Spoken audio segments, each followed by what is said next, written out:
It was 2 weeks before graduation.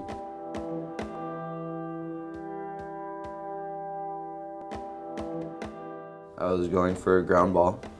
Another player was going for a ground ball. Right when it happened, like, the whole world went really bright. The ref blew the whistle and I looked back and Tommy was laying down with his head down. I thought he was going to be fine. I thought it was like a stinger or something. You know, a pretty mellow hit compared to other hits that I've seen. When I initially came to him, he was on his knees, bracing his head. You know, my initial instinct is, okay, you know, he has a head injury. You know, I asked him if he had any neck pain and he said no. So I start to go through concussion testing. So I'm asking him, you know, memory questions, recall questions. I'm checking sensation, like on his face. And that's when he tells me that he can't feel the back of his head. That's a sign of some kind of nerve involvement.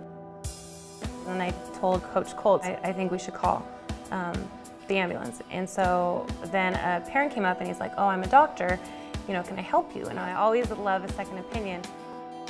We're trained in medicine to be especially concerned about neck injuries if there's a collision that occurs with the neck flexed.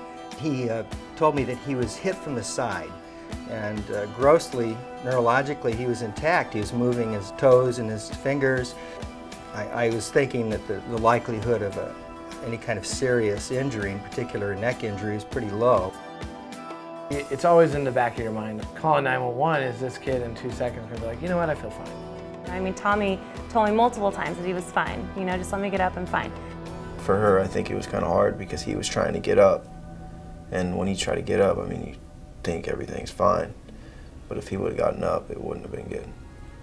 20 minutes later, ambulance leaves. We finished the game out, and the first phone call was, you know, Tommy went into x-rays, everything looks great. So I was like, all right, and she's like, don't worry about coming down here. And got the second phone call. But it wasn't really much information, it was, Tommy broke his neck, get down here.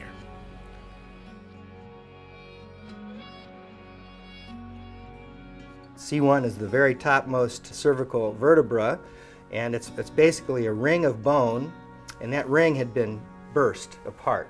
If the cervical spine is disrupted at that high level, could actually stop the person from breathing and certainly could cause quadriplegia.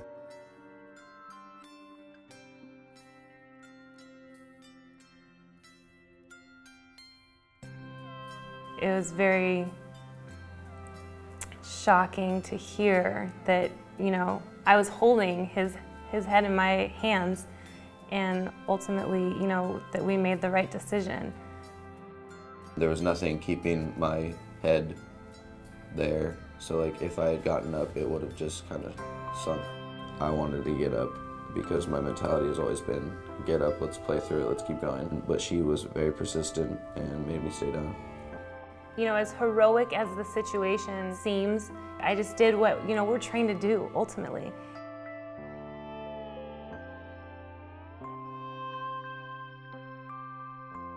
The foundation that my mom and I started is called Advocates for Injured Athletes, and our main goal is to put athletic trainers on every field in California. The professional athletic trainers, the certified athletic trainers, know how to handle these events. They don't just tape ankles and put ice bags on athletes.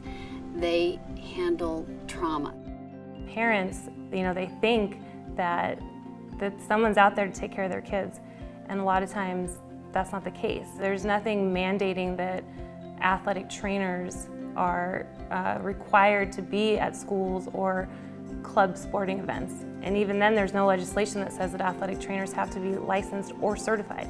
I mean, there's no reason that a coach, a parent, anyone should have to deal with an injury on the field. I will never coach without a certified athletic trainer again.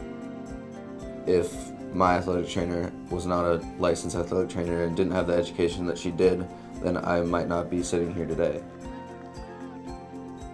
This will happen again.